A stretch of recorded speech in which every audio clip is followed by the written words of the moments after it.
Ugh, man, my pull list is getting ridiculous. At this rate, it might end up rivaling Rila's watch list. Riley, don't kid yourself. My watch list is a beast with no equal. I've seen it, believe me, I know. You know, Riley, I've noticed something lately. What? For being such a comic book expert, you sure are behind a lot. When did I ever claim to be an expert? I love comics, but I don't really keep up with them in real time. Too much of a hassle. Why? Because comics are friggin' expensive? I work at a cafe, Rila. I'm not exactly swimming in cash here. True, though you've also always been pretty cheap, even when you got an allowance. Ignoring that. Anyway, let's get this started. Hi everyone! Sup, guys? Welcome back to the show! You guys ready to tune in? I'm Rila. I'm Riley. And you're watching Bulletoon Weekly!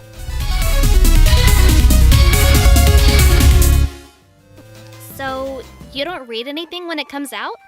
Hardly anything. I might subscribe to 1 or 2 titles at a time. The rest I only read the trade paperbacks and collected volumes for. It's cheaper and more convenient to organize on my shelves. I keep up with the news, but that's about it. Doesn't that make you way behind on most stuff, though?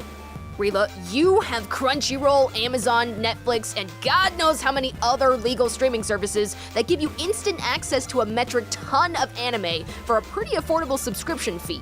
Crunchyroll especially gives you simulcasts of anime and simulpubs of manga. Comics don't have that. At least the big two don't. And I don't go out of my way to find indie titles. I only bother with the ones people recommend me. There's just too much otherwise. But I do keep up with the news. Like, for example, Ironheart getting her own solo series. Is that the one who made an Iron Man suit when she was like 15? Yeah, she's basically for Iron Man what Miles Morales was to Spider-Man, which is probably a good thing for a lot of people, though not so much for me, since I don't really give a crap about Miles. He's fine. Riri is pretty much in the same boat. Thus far, with what I've read of her, she's been fine. But she suffers from not really having been given the ability to stand on her own. But Miles got his own comic right from the start, and that didn't make you like him. It didn't make me like him because Bendis wrote it. And Bendis only knows how to either violently annoy me or bore me out of my skull. But also because I don't like the idea of Miles basically just inheriting Peter's supporting cast and rogues gallery. It felt lazy.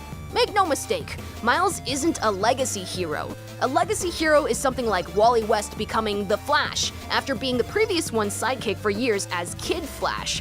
Miles is a wholesale replacement, like Hal Jordan replacing Alan Scott as Green Lantern during the Silver Age. When they introduced Hal, he didn't just inherit Alan's villains and problems, they made him completely his own thing.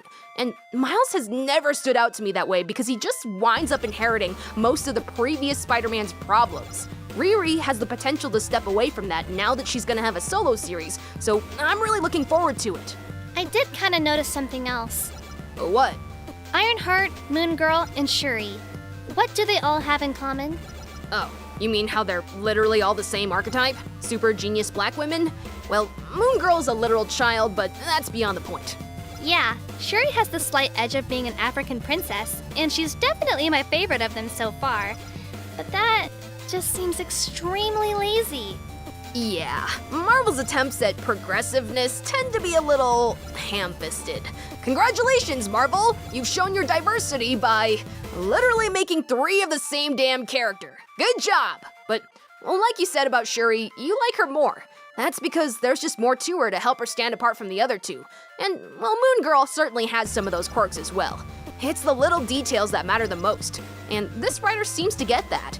Actually, she has something of a connection to Riri in general and seems eager to help flesh her out and make her a more actualized character, which is another reason I'm looking forward to this. I'll link to the rest of the interview. It's really interesting stuff.